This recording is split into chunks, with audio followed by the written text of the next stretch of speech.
Okay, so that is the door light in. Just a note to self, I think the video I watched said it was a brown and yellow cable that goes to the window switch, which was the permanent light, but it's not. It's actually the purple and yellow.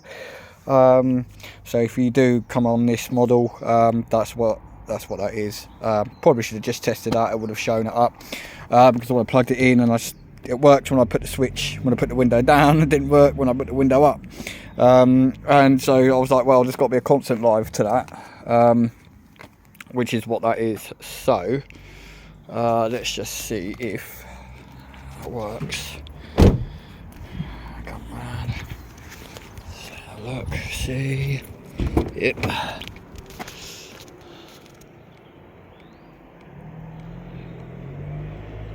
Beautiful.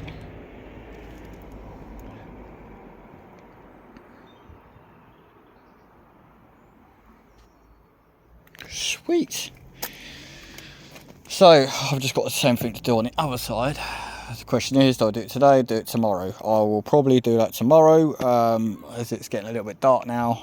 It's getting quite late, but I know what I need. So you need 15mm Torx, T15 Torx bit,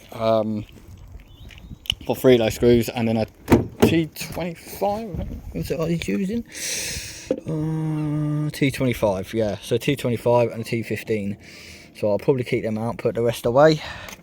But yeah, that's I don't know, it's looking pretty good. A little bit tidier down there. Managed to tuck the module out the way. I do need to fix it in place a little bit more, but there's a lot of work going on down there at the moment, so I'm gonna kind of just make it best I can. I did break some of the clips that the door cards held on with, but they're not that important. It's screwed up, it's fine. I didn't need that wire tap in the end, which was a little bit sort of annoying, but because it already had a fuse thing with it, I think like I could easily have just used a fuse tap, but that would have been the wrong one anyway for those fuses, because that's too big. It's more like kind of an engine bay. So the ones in the glove compartment, they're like the small fuses. The ones that I've got are were for the engine bay fuses, which are the larger ones.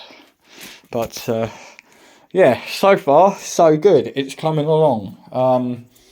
Probably I'll finish it off tomorrow, get the door cards done front and back. I don't know what surprises I'm going to have on the back.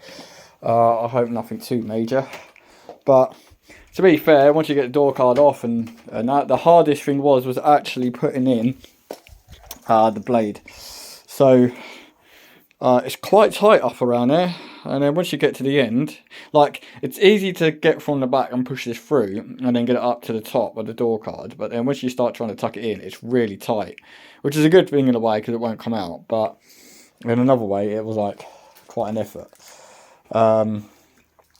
So yeah, a couple of bits and pieces to sort out just to make sure it's all nice and tidy. But the great thing is that I've got power on the front.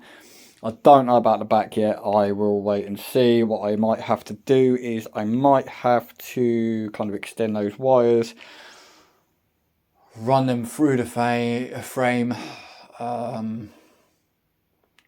Yeah, I don't know. I don't know how I'm gonna do that, but hopefully there is power there is power to the back doors somewhere. One of the sensors or something. There must be something there. Even the speakers. So I could get, yeah, but it might interfere with the sound of the speakers. So I will try and see what I can do. But that would be the only headache. The only bit I haven't worked out yet, but I will do. And then that'll be that bit installed, and then I can go on with the underglow. It'll be great. So yeah, happy as Harry. Hopefully